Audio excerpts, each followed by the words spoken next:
ಶಂಕುಸ್ಥಾಪನೆಗೆ ಬಂದ ಶಾಸಕ ಸ್ವರೂಪ್ ರಾಮದೇವರಾಪುರ ಗ್ರಾಮಸ್ಥರಿಂದ ಭವ್ಯ ಸ್ವಾಗತ.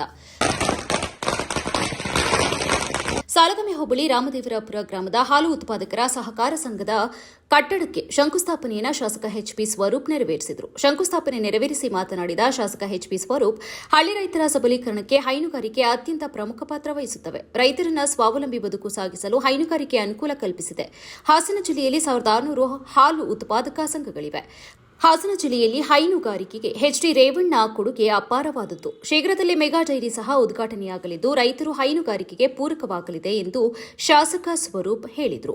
ಕಾರ್ಯಕ್ರಮದಲ್ಲಿ ಯಲಗುಂದ ಪಂಚಾಯಿತಿ ಆರ್ಐ ಯತೀಶ್ ಅವರು, ಯಲಗುಂದ ಪಂಚಾಯಿತಿ ಪಿಡಿಒ ಯಶಸ್ವಿನಿ ಅವರು, ಕೆಎಂಎಫ್ ಅಧಿಕಾರಿಗಳಾದ ಮಮತಾ ಮತ್ತು ಸವಿತಾರವರು, ಗ್ರಾಮ ಪಂಚಾಯಿತಿಯ ಜಗದೀಶ್ ಮೂರ್ತಿ, ಅಧ್ಯಕ್ಷರಾದ ದರ್ಶನ್, ಸದಸ್ಯರಾದ ರಮೇಶಣ್ಣ, ಚಂದ್ರಣ್ಣ, ಹಾಗೆಯೇ ಪರಮೇಶಣ್ಣ, ಮಂಜಣ್ಣ, ಜಗಣ್ಣ, ರಾಜಣ್ಣ, ರಘುವಣ್ಣ, ತಮ್ಮಣ್ಣ, ಮಾಜಿ ಸದಸ್ಯರಾದ ಆರ್ಪಿ ವೆಂಕಟೇಶ್, ಹಾಗೆ ರಾಮದೇವಪುರ ಹಾಲು ಉತ್ಪಾದಕರ ಸಹಕಾರ ಸಂಘದ ಅಧ್ಯಕ್ಷರಾದ ಯೋಗೇಶ್, ಶಿವಶಂಕರ್, ಸುಮಾ, ದೇವೇಗೌಡ, ಕುಮಾರ್, ಪುಟ್ಟಲಕ್ಷ್ಮಮ್ಮ, ಪುಟ್ಟಸ್ವಾಮಿ ಗೌಡ್ರು, ಮಂಜುನಾಥ, ಧರ್ಮಪ್ಪ ಹಾಗೂ ರಾಮದೇವರಾಪುರದ ಯುವಕರು, ಗ್ರಾಮಸ್ಥರು ಹೆಚ್ಚಿನ ಸಂಖ್ಯೆಯಲ್ಲಿ ಭಾಗವಹಿಸಿದರು.